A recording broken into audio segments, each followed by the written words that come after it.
앞으로 몇 차례 시편 43편을 강해를 하도록 하겠습니다. 지난번에는 아슈레의 삶 해가지고 시편 몇 편을 우리가 강해를 했습니까? 1편을 강해서요. 시편 1편을 가지고 7차례, 7번 저녁에 말씀을 나누었죠. 아슈레의 삶. 당신은 참 복 있는 사람이다. 얼마나 행복하십니까? 참으로 놀랍습니다. 하는 뜻이 뭐라 그랬죠? 아슈레. 꼭 여러분들의 인생이 아슈레의 인생이 꼭 되시기를 주의 이름으로 축원합니다. 저도 그러고, 그러면 여러분들은 아멘 하고 끝나지 말고 목사님도요 그렇게 좀 말해 주잖아요. 예? 저는 여러분들을 매일 이렇게 축복하는데 여러분들은 축복만 받기만 하고 축복해 주지를 않는 것 같아요. 꼭 아시리의 삶을 한 번도 빠짐없이 사시기를 축원합니다. 훨씬 낫잖아요. 목사님은 안 해도 괜찮겠다 싶으면 안 해도 되기는 돼요. 저를 위해서 기도하시는 분들이 또 꽤나 있을 거니까 말이죠. 43편은 42편의 동일한 시편이다. 그런데 신학자들이 이 42편과 43편을 나누어 놓았다. 그런 이야기들을 해요. 그분들은 밥 먹고 할 일이 없어서 그렇게 말하는 게 아니죠. 내용을 살펴보면은 타당성이 꽤나 있어요. 앞에는 탄원해요. 너무 힘듭니다. 너무 괴롭습니다. 정말 왜 이러십니까 하나님? 막 탄원하는 그런 내용이고, 시편이 그걸로 끝나버리면 시편이 될 수가 없잖아요. 하나님의 말씀이 되지를 못하잖아요. 그래서 43편 같은 장이었는데 43편에 들어와서는 구체적으로 하나님 이렇게 해 주십시오. 자신의 간구를 하나님께 드리는 것을 볼 수가 있어요. 근데 우리가 번역한 내용으로 우리 개역 개정으로 우리가 읽어도 은혜가 되지만은 시편 1편도 그러고 42편도 그러고 43편도 그러고 앞으로 몇 차례 시편 75편, 시편 78편, 시편 143편, 시편 150편 이 편들을, 이 시편들을 시간이 되는 대로 강의를 할 건데 히브리 원문을 중심으로 해서 강의를 할 거예요. 왜 어려운 히브리 원문을 신학생들도 골머리를 앓는데 우리는 성도들인데 뭐 히브리 원문까지 가서 뭐 그렇게 할 필요가 뭐가 있겠습니까? 그렇게 생각하지 마시고요. 어렵게 하려고 하면 제가 뭐 할 필요가 어디 있겠나요? 어려운 것이지만 그렇게 할 필요성이 있는 것은 히브리 원문으로 들어가서 원문에 충실해서 읽게 되면 훨씬 은혜가 돼요. 그리고 하나님의 메시지가 뭔가, 우리에게 무엇을 말씀하시려고 하시는 건가 하는 것을 분명히 알 수가 있어요. 43편 조금 있다가 제가 히브리 원문으로 된 말씀을 원문에 가깝게 번역을 한 것을 3절까지만 오늘 읽도록 그렇게 하겠어요. 근데 어느 성경이 읽기가 쉬운지를 한번 여러분 생각하시면 되겠어요. 그래서 43편을 몇 차례 강해 설교할 건데 히브리 원문 가까이, 원문 가까이 접근해서 원문을 중심으로 해서 강의를 하게 된다. 그러니까 지금 여러분이 가지고 있는 성경하고 전체적인 핵심적인 내용은 똑같아요. 그러나 설명하는 부분에 대해서는 조금씩 차이가 있을 수가 있어요. 자, 그러면 제가 이대로를 강의하는 것이 아니라 1편에서 3편까지 히브리 원문에 가까운 번역을 여러분들에게 소개를 할 거니까요. 그 번역으로 한번 먼저 읽어보는 것이 좋겠습니다. 자, 그러면은 우리 스크린을 보시고 번역본을 한번 읽어보시기를 바라요. 자, 시작. 1절입니다. 하나님이시여, 하나님을 섬기지 않는 온갖 사람들로부터 나를 심판하여 풀어주시고 나의 송사를 변호하여 풀어주소서. 거짓과 불의의 사람으로부터 나를 건져소서. 저게 불의의 의자가 하나 빠졌습니다. 거짓과 불의의 사람으로부터 나를 건지소서. 그게 히브리 원문에 가까운 번역, 제일 가까운 번역. 아까 우리가 읽었던 1절 내용하고 전체적인 핵심 내용은 같아요. 그러나 원문대로 읽으면 훨씬 더 이해가 빠르게 되잖아요. 자, 그러면 여러분 개역 개정으로 한번 읽어보시고 이것과 대조해서 한번 여러분들이 판단해 보세요. 어느 성경이 더 이해가 빨리 되는 건지. 자, 1절을 여러분 한번 읽어봐요. 개역 개정 시작.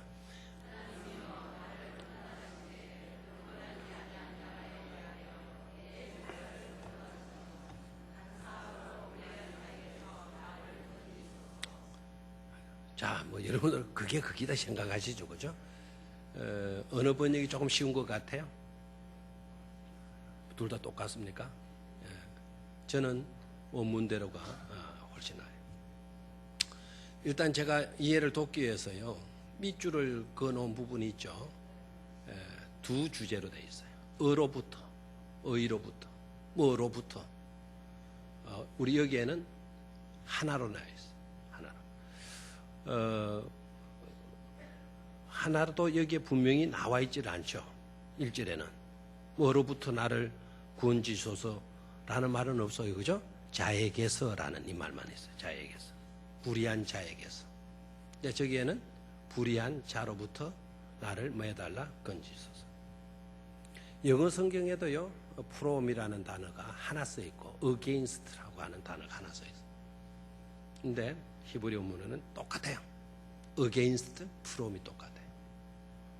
그리고 from의 뜻이 히브리 원문에는 두 번 나오고 있어요. 근데 두 번 나오는 것을 우리 개역 성경에는 한 번으로 요약해가지고 번역을 했어요. 자, 어로부터가 몇 번 나왔어요? 두 번 나왔어요. 자, 그 다음에 그러면 어디로부터입니까? 하나님을 섬기지 않는 온갖 사람들로부터. 우리 여기에서는 온갖 경건하지 아니한 나라에 대하여 나라라는 말로 썼어요. 나라는 말. 근데 이 nation이라고 하는 이 단어가 국가, 나라라는 뜻도 있죠. 그런데 여기에서의 내용은 그런 국가들로부터 나를 구원해 달라는 내용이 아니에요. 떼거지를 말해요. 떼거지.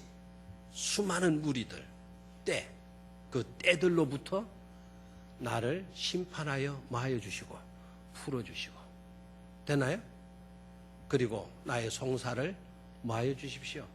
변호하여 풀어주십시오. 내 변호사가 되어 주십시오. 나의 판사가 되어 주시고 나의 변호사가 되어 주셔서 나를 풀어주시고 나를 변호하여 주십시오. 됐습니까? 이것이 첫 번째 구절의 내용이에요. 하나님이여 불러놓고요. 그 다음에 두 번째 내용이 뭡니까? 거짓과 불의의 사람으로부터 나를 마하여 달라. 건지소서. 그러니까 뭐로부터입니까? 거짓과 불의의 사람으로부터 나를 뭐 해달라. 건지소서. 그래서 소원은 약간 구분하기 위해서 인쇄를 어떻게 했어요? 약간 글자가 누웠죠. 누운 거를 보고 왜 저렇게 뺐다게 이렇게 생각하면 안 돼요. 지금 뺐다간 게 아니고 구분하기 위해서 글씨체를 눕혀놨어요. 약간 비스듬하게 해놨단 말이에요. 알겠습니까? 그래서 간구한 내용이 옆줄로 이렇게 누워있죠. 나를 심판하여 마여 주시고 풀어주시고 나의 송사를 변호하여 풀어주소서. 그리고 나를 마소서 건지소서. 그러면 구체적으로 뭐로부터 나를 풀어주시고 변호해 달라고 하시는 건가? 나를 또 건져 달라고 하는 건가? 맹목적인 기도가 아니잖아요. 그저 구원해 주시고 그저 건져 주십시오. 맹목적으로 그렇게 기도하면 그것은 의미 없는 기도예요. 구체적으로 무엇에서부터 뭐로부터 나를 풀어주시고 건져 달라는 내용이 나와야 되잖아요. 그래서 섬기지 않는 온갖 사람들로부터 이렇게 나왔죠. 누구를 섬기지 않는 사람? 하나님을 섬기지 않는 온갖 사람들로부터. 여기에 저 말의 뜻이 뭔가 하니까 하나님을 섬기지 않는 온갖 사람들은 누구를 가리키는가 하니까 하나님을 알지 못해서 섬기지 않는 사람들, 그런 사람들이 저 속에 포함이 되는 거예요. 하나님을 알아요, 몰라요? 하나님을 모르는 거예요. 하나님을 모르기 때문에 하나님을 섬길 수가 있겠나요? 대답을 해요. 하나님을 모르는 사람이 하나님을 섬길 수 있을까요? 섬긴다라는 그 말의 뜻을 여러분은 또 이해를 좀 헷갈리는 것 같아요. 섬긴다라고 하는 것은 우리가 봉사하고 일한다 그런 뜻만 있는 것이 아니고 섬긴다라는 저 말의 뜻 속에는 예배한다라고 하는 뜻도 들어가 있거든요. 그래서 영어로 예배를 뭐라 그래요? 워십이라고도 하기도 하고 서비스라고도 해요. 서비스가 뭐죠? 봉사한다, 섬긴다라는 뜻이죠. 그러면 저기에 섬긴다라고 하는 저 말 속에는 예배한다라고 하는 말도 들어가 있는 거예요. 그래 하나님을 섬기지 않는 온갖 사람들부터 하나님을 예배하지 않는 온갖 사람들로부터 하나님을 예배하지 않는 온갖 사람들은 어떤 사람들이냐? 하나님을 알지 못하는 사람들이다. 이해가 됐습니까? 그러니까 하나님을 알지 못하는 사람들로부터 나를 심판하여 뭐하여 주시고 풀어주시고 나의 송사를 변호하여서 뭐 해달라? 풀어주십시오. 하나님께서 나의 판단자가 되어주고 재판관이 되어주시고 나의 뭐가 되어달라는 겁니까? 변호사가 되어달라는 기도를 하고 있는 거예요. 자, 그래서 하나님을 섬기지 않는 온갖 사람들, 저 사람들은 하나님을 알지 못해서 하나님을 예배하지도 못하고 하나님을 위해서 일하지도 않는 그런 사람들도 되고요. 또 한편으로는 하나님이 계신다라는 것을 알아요. 하나님의 존재를 분명히 알고 있어요. 그러면서도 하나님을 예배한다 안 한다? 예배하지 않는다. 하나님을 섬긴다 섬기지 않는다? 섬기지 않느냐는 사람. 하나님이 신이 계신다라는 걸 알기는 하지만 하나님의 계심을 알지만은 예배하지도 않고 그리고 그런 하나님을 위해서 일하지도 않고 있는 그와 같은 사람들로부터 나를 뭐 해달라? 풀어주시고 건져달라는 거예요. 아시겠습니까? 자, 그리고 저 사람들로부터 복수형이죠. 온갖 뭡니까? 사람들로부터. 자, 아까도 말씀을 드렸지만은 네이션이라고 하는 번역으로 하면은 문제가 있다 이거죠. 한 국가로부터 이렇게 번역이 되면 곤란해요. 저기에 사람들로부터라고 저 번역이 되어야만 되는 것은 사람들의 떼거지를 말하는 거예요. 때. 저기에 떼거지를 말하는데요. 온갖 사람들, 떼거지를 말하고 우리라는 뜻을 갖고 있고 저기에 저 단어는 구약 성경에 두 번의 출애굽기에서 나타나고 있어요. 저 히브리 단어가 어디에 나타나는가 하니까 출애굽하기 이전에 애굽에 하나님께서 재앙을 몇 가지 내리죠? 10가지 내리는 가운데 거기에 때라는 단어, 저 들로부터라고 하는 저 단어가 똑같은 단어가 두 번 사용되고 있어요. 언제인고 하니까 10가지 재앙 중에 여러분 아는 재앙 말해봐요. 누가 그랬어요? 역시 오늘 기도 준비하신다고 영감을 많이 받으신 것 같아요. 자, 메뚜기 때 할 때 저 사람들이라고 하는 저 단어가 쓰여졌고요. 또 하나 요걸 알면 커피 2잔. 예? 파리 때 누가 그랬어요? 꽃배기에서 그 커피 넣지 않는 오늘. 이때 이도 이제 뭐 떼거지로 나타나잖아요. 근데 거기에서는 사용되지 않고 파리 때와 그다음에 메뚜기 때에 사용된 거란 말이죠. 그러니까 하나님을 섬기지 않는 온갖 사람들 생각하면 한두 사람이 아니다라는 거죠. 뭡니까? 메뚜기 때와 같은 떼거지로, 개구리 때와 같은 떼거지로 출애굽기 때 여러분 메뚜기 때 개구리 때 상황이 어떠했는가 아시죠? 무수한 파괴력을 갖고 있었잖아요. 무수한 파괴력. 여러분 청교도들이 그 메이플라워를 타고 아메리카 대륙에 내려가지고 첫해 옥수수를 심었더니 무슨 때가 와가지고 메뚜기 때가 와가지고는 완전히 다 파괴시켜버리고 말았죠. 우리나라는 그런 걸 별로 못 보는데요. 뭐 저런 대륙 같은 데는 뭐 아주 심각한 모양입니다. 그러니까 저 떼거지는요, 한번 몰려왔다 그러면은 무슨 파괴력을 갖고 있다는, 한마디로 작살내버린다라는 거예요. 그러니까 하나님을 섬기지 않는, 하나님을 알지 못하는 사람들, 하나님을 알아도 섬기지 않는 그런 사람들의 떼거지, 엄청난 파괴를 가지고 있는 그런 떼거지, 그런 우리들로부터, 떼거지들로부터 나를 뭐 해달라는 거예요. 풀어주시고 또 건져달라는 거예요. 이해가 되겠어요? 자, 저 뜻이요, 그냥 맹목적인, 그냥 입에서 나오는 그런 쉬운 간구가 아니라는 것을 깨달아야 돼요. 이 시편 기자가 처한 상황이 얼마나 심각하고 위태롭고 무서운 그와 같은 상황이었는가를 우리는 염두에 둬야 돼요. 자, 그 다음에 거짓과 불의의 사람으로부터 나를 뭐 해달라 그랬어요? 건지소서. 저게 거짓과 불의의 사람은 어떤 사람을 가리키는가? 자, 거짓과 불의의 사람은 어떤 사람을 가리키는가 하니까요, 저것도 떼거지예요. 사람으로부터 뭐라고요? 저것도 떼거지 떼를 말해요. 메뚜기 떼처럼, 개구리 떼처럼. 그리고 그렇다면 거짓과 불의로 사는 사람들이 떼를 지어서 사는 거예요. 떼거지를 이루며 몰려다니는 거예요. 한번 저 사람들이 몰려오면 살아남을 사람이 없다라는 거예요. 그만큼 파괴력을 가진 자들이라는 거죠. 자, 그러면 거짓과 불의의 사람들은 어떤 사람들이냐? 저것의 의미는 하나님의 통치나 하나님의 간섭에서 벗어난 사람들이에요. 그럼 이 사람들은 하나님과 관계된 삶을 사는 자들입니까? 아니죠. 하나님의 통치에서 벗어난 사람, 하나님의 간섭에서 벗어난 사람, 하나님을 의식하는 삶이 절대 안 해요. 자기 임의대로, 자기 멋대로, 자기 좋을 대로 살아가는 그런 사람들의 떼거지, 그걸 말하죠. 그리고 사람들의 거짓과 불의의 행포를 의미해요. 저 불의라는 것은 하나님의 뜻과는 전혀 상반된 것이지 않습니까? 하나님은 거짓이 하나님입니까? 참이신 하나님입니까? 두 말하면 잔소리죠, 그죠? 그러니까 하나님과 정반대의 개념이 바로 뭐죠? 거짓이죠. 하나님은 참이신 하나님이시지 않습니까?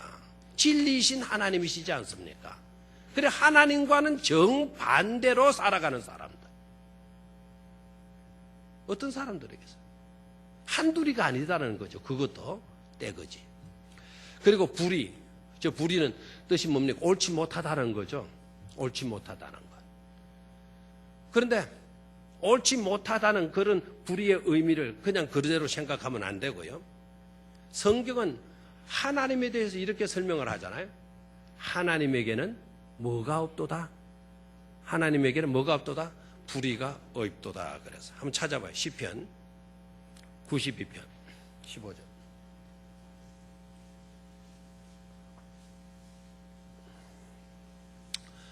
시편 92편 15절.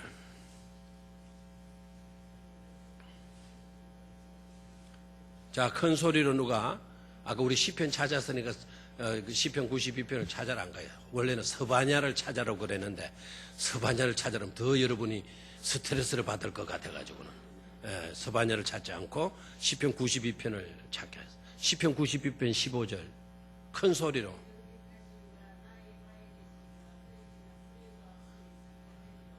그에게는 불의가 없음이 선포되리로다 그랬어요. 거기에 그에게는 누구입니까?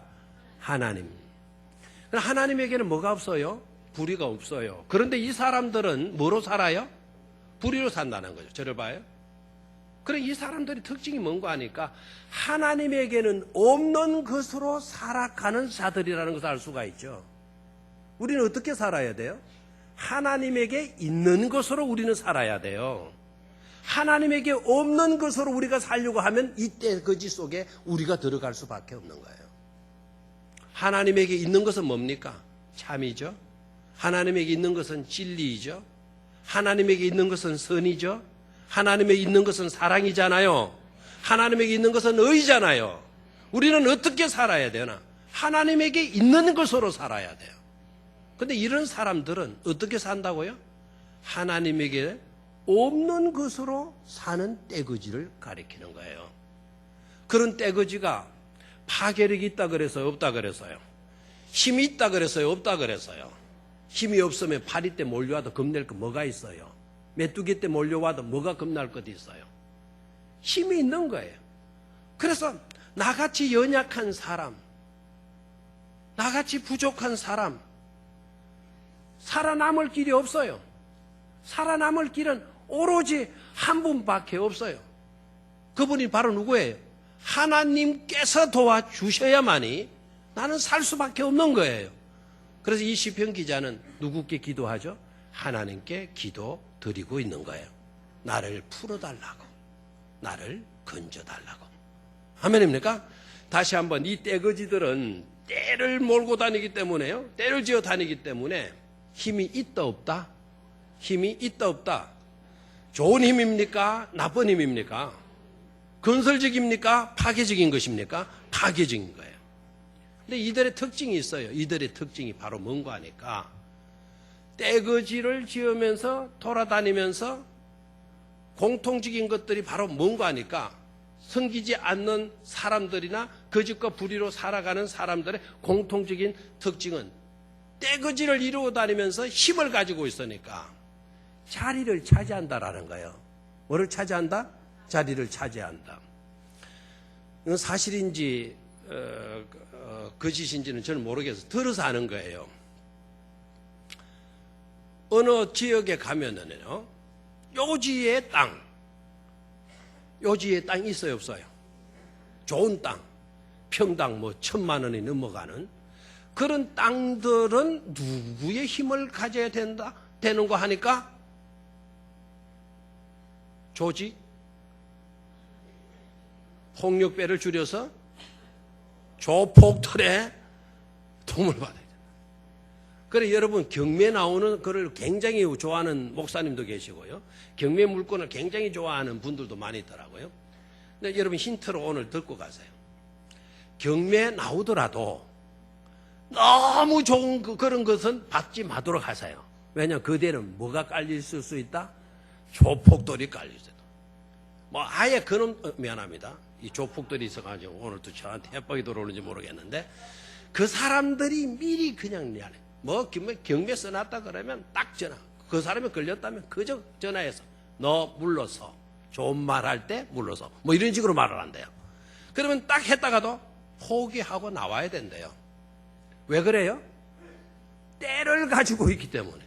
조직을 갖고 있기 때문에. 그 조직을 가지고 좋은 데 쓰지 않고 나쁜 데 쓰고 있잖아요. 그래서 저런 떼거지들은 뭐를 차지한다는 거죠? 자리를 차지한다라는 거예요. 오늘 이 시편의 기자의 간절한 기도의 내용이 뭔 줄 아시죠? 하나님, 저는 하나님을 압니다. 저는 하나님을 섬깁니다. 저는 하나님을 예배하는 자입니다. 그런 자로서 이 땅 위에 자리를 잡고 하나님을 섬기려고 했더니 저 떼거지 때문에, 떼거지들 때문에 제가 설 땅이 없습니다. 그러니 하나님, 이러한 땅이 없는 이곳으로부터 저를 좀 뭐 해달라고요? 건져내어 주십시오. 나를 좀 풀어놓아 주십시오. 그렇게 기도한 내용이라는 것을 깨닫기를 축원합니다. 이 기도는, 이 시편은 한마디로 말하면은요, 나를 이주시켜 주십시오라는 기도예요. 나를 뭐 해달라고요? 이주시켜 달라. 이주라는 말이 좀 거리적인 느낌이 든다고 한다면 나를 뭐 시켜 주십시오? 이사시켜 주십시오라는 거예요. 이사시켜 주십시오. 나를 이사케 해달라는 거예요. 이사케. 이 땅으로서는 도무지 저의 힘으로서는 견딜 수가 없습니다. 이곳에서는 저는 도무지 믿음 지키며 살아갈 수가 없습니다. 그래 하나님 나를 뭐하게 해 주십시오? 이삭케 해 주십시오. 알겠나요? 지금이 무슨 철이라 그래요? 이사철. 이사철이라서 이사시켜 달라는 게 아니죠. 너무 상황이 급급합니다. 너무 상황이 어렵습니다. 너무 자신이 피곤합니다.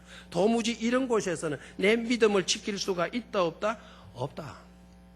불의가 판을 치는 이곳으로부터 나를 하나님 이사시켜 주셔서 그러면 어디로 이사를 하는 것이냐?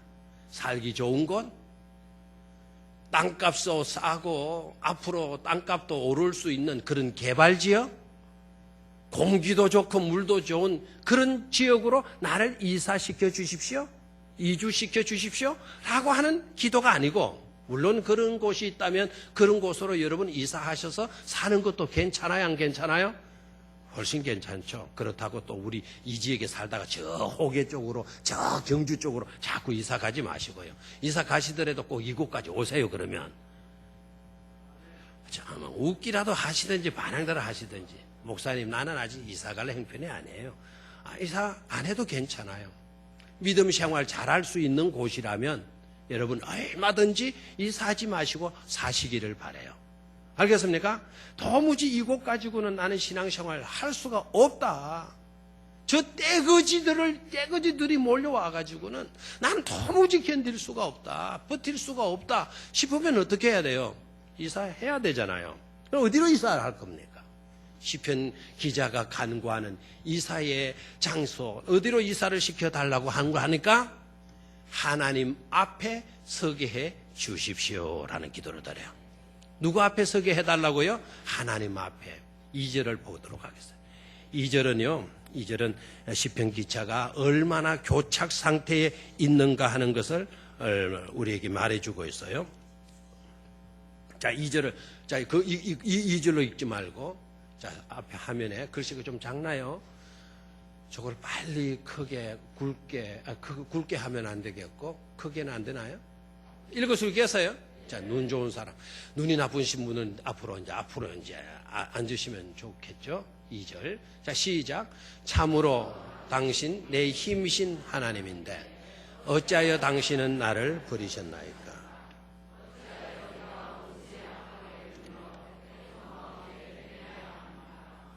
저기에 조금 또 내가 뭐 급히 만들어가지고 우리 방송실에 있는 사람들은 실력이 굉장히 좋은 분들이에요.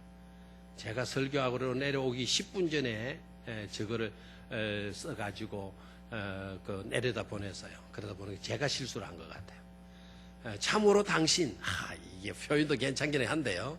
참으로 당신은 내 힘이신 누구이신데, 하나님인데, 근데 하나님 당신은 정말 나에게 힘이신데, 힘이신 하나님인데 어찌하여 당신은 나를 뭐 하셨나이까? 버리셨나이까? 어찌하여 내가 원수의 압박에 눌려 애통 가운데 헤매야 합니까? 참 눈물 나잖아요. 저 구절을 읽으면서 눈물이 안 나오는 여러분의 눈은 도무지 무슨 병에 걸려있단 말입니까? 네? 애통 가운데 헤매야 합니까? 응응응응 소리 내면서 이 골목 저 골목 헤매고 다니는 거예요. 왜요? 떼거지들 때문에. 하나님 없이 자기 멋대로 살아가는, 하나님에게 없는 것으로 살아가는 그런 우리들 때문에 너무너무 힘들어서 애통 가운데 나는 헤매이고 있습니다. 언제까지 내가 그렇게 해야 하는 것입니까? 저 구절 속에서 우리가 깨달을 수 있는 것은 바로 뭐죠? 이 땅에서는 내가 발붙일 곳이 없습니다 하는 것이죠. 그죠? 설 땅이 없습니다. 설 땅이 없어요. 자, 그러면 이 땅에 설 땅이 없으면 어디로 이주시켜 달라는 것인가? 3절을 보도록 하겠습니다. 3절 시작. 당신의 빛과 당신의 진리를 보내주소서. 이들이 나를 인도하게 하소서.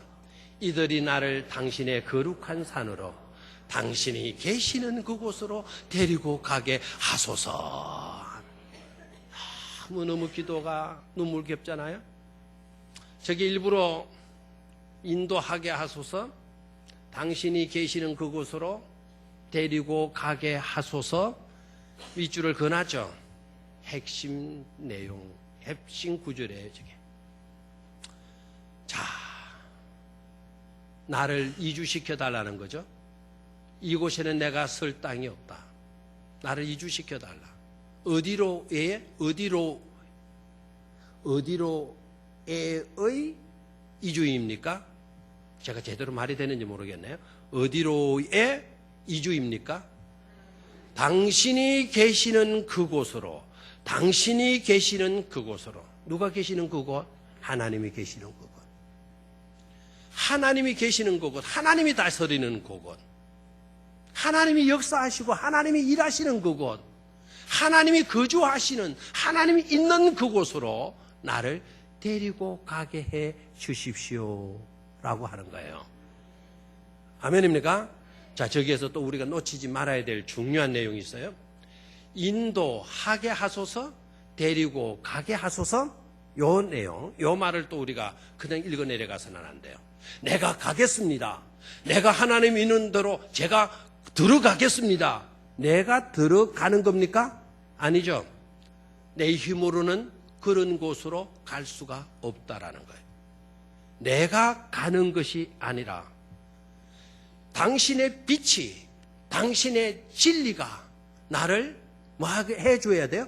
인도하게 해 주셔야 당신이 계시는 그곳으로 내가 들어갈 수가 있다라는 거예요. 내가 들어가는 게 아니에요. 내 힘으로 들어갈 수 있는 것이 아니라는 거예요. 자, 그렇다면 당신의 빛과 당신의 진리를 보내주소서 그랬는데요. 거기에 큰 글씨로 해놨죠. 빛과 진리. 저 빛과 진리는 누구의 속성이죠? 하나님의 속성이신 줄로 믿습니까? 하나님은 빛이시죠. 태초에 빛이 있으니라. 그 빛이 있었다. 그 빛은 바로 누구이시죠? 하나님이시다. 나는 길이요 진리요 생명이니 나로 말미암지 않고는 아버지께로 올 자가 없느니라. 그런 진리가 아니면 우리는 하나님 앞으로 이주해 갈 수가 없다라는 거예요.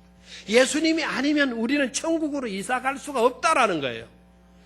빛과 당신의 진리를 내게 보내주셔야만이 그 빛과 진리가 나를 인도해서 그 이들이 바로 빛과 진리 아닙니까? 이들이 빛과 진리가 나를 하나님이 계시는 거룩한 산으로, 그 거룩한 산이 어디냐? 당신이 계시는, 하나님이 계시는 바로 그곳인데 그곳으로 나를 데려갈 수가 있습니다 라는 것이죠. 아멘입니까? 그래, 이 기도가 눈물겹도록 아름다운 거예요. 이 기도가 하나님의 영감으로 기록되어진 시편이라는 것을, 노래한 것이라는 것을 우리는 깨달을 수가 있죠. 사람이 어떻게 저렇게 노래할 수가 있겠어요. 자, 그래서 2절에서는 내가 애통 가운데 언제까지 헤매야 합니까? 신의 아주 절박한 교착 상태, 굉장히 이러지도 못하고 저러지도 못하는 그런 상태를 나타내 보였다고 한다면 시편 43편 3절에 들어와서는 나를 뭐 해달라는 거죠? 그러니 이사케 해 주십시오. 알겠습니까? 이사철, 옛날에 국회의원 나왔다가 떨어진 사람, 이사철, 나를 이사하게 해 주십시오. 누가 계시는 그곳으로? 내가 이사 가겠습니다? 아니죠. 빛과 진리를 보내주셔서 하나님이 계시는 그곳으로 나를 데려가 주십시오. 나를 이사케 하여 주십시오 라는 기도를 드리죠. 자, 그러면은 여기에서요, 이사라고 하는 이 단어, 나를 건지시고 나를 데려가 주십시오, 나를 인도해 주십시오 라고 하는 이 내용은 단순히 설 자리 없던 내가 설 자리 있는 곳으로 이사케 해달라는 내용으로 그치는 것이 아니라는 거예요. 무슨 말인가 하니까 단순히 장소 이동, 위치 이동을 말하는 것으로 끝나는 의미가 아니라는 거예요. 물론 위치 이동도 맞아요. 장소도 이동되는 거예요. 내 위치가 여기에 있다가 이 위치로 옮겨지는 것 맞아요. 그런 의미도 있지만 그런 의미로만 한해서는 안 된다라는 거예요. 이 의미의 뜻은요, 절망의 자리에서 소망의 자리로 나를 옮겨달라는 거예요. 아멘입니까? 이곳에서는 동서남북을 둘러보아도 소망이라는 게 있을 수가 없어요. 모두가 절망이에요. 어디 해도 희망이 신락 같은 희망도 볼 수가 없어요. 그래서 나를 이삭해 해달라는 거예요. 뭐가 있는 곳으로? 소망이 있는 곳으로. 아멘입니까? 어찌하여 당신은 나를 버리셨나이까? 이렇게 되어져 있는데 다음 시간에 우리 생각할 거예요. 하나님께 제가 나아가게 되었습니다. 이런 말이 나와요. 하나님께 내가 뭐 하게 되었습니다. 나아가게 되었습니다. 이 말은 하나님께 내가 이사하게 되었습니다 라는 말이거든요. 그 말은 바로 뭡니까? 빛과 진리를 하나님께서 보내주셔서 시편 기자로 하여금 뭐 하게 해주셨다는 거죠? 이삭해 주셨다는 것 아닙니까? 그리고 저 이사는 위치 이동, 절망에서 소망으로의 의미만 갖는 것이 아니고요. 또 하나, 슬픔이 기쁨으로 바뀌어지는 것을 말합니다. 뭐가? 슬픔이 기쁨으로 바뀌어지는 것을 의미합니다. 내가 4절 넘겨주었나? 4절을 넘겨주지를 않았네요. 4절 번역을 제가 한번 읽어드릴게요. 4절을 히브리 원문에 가깝게 읽어드릴게요. 4절. 내가 하나님의 안에, 미안합니다. 내가 하나님의 제단에 나의 넘쳐 흐르는 기쁨인 하나님께 나아가렵니다. 너무 좋죠? 내가 하나님의 제단에 나의 넘쳐 흐르는 기쁨인 누구께? 하나님께 말합니다. 나아가렵니다. 가련다, 떠나련다. 어린 아들 손을 잡고 나의 넘쳐 흐르는 기쁨인 하나님께로 가련다, 떠나련다. 젊은 사람들 몰라요. 저쯤 나이 되는 사람들은 옛날에 많이 불렀어요. 가련다, 떠나련다. 아이고, 우리 어릴 때 많이 불렀거든요.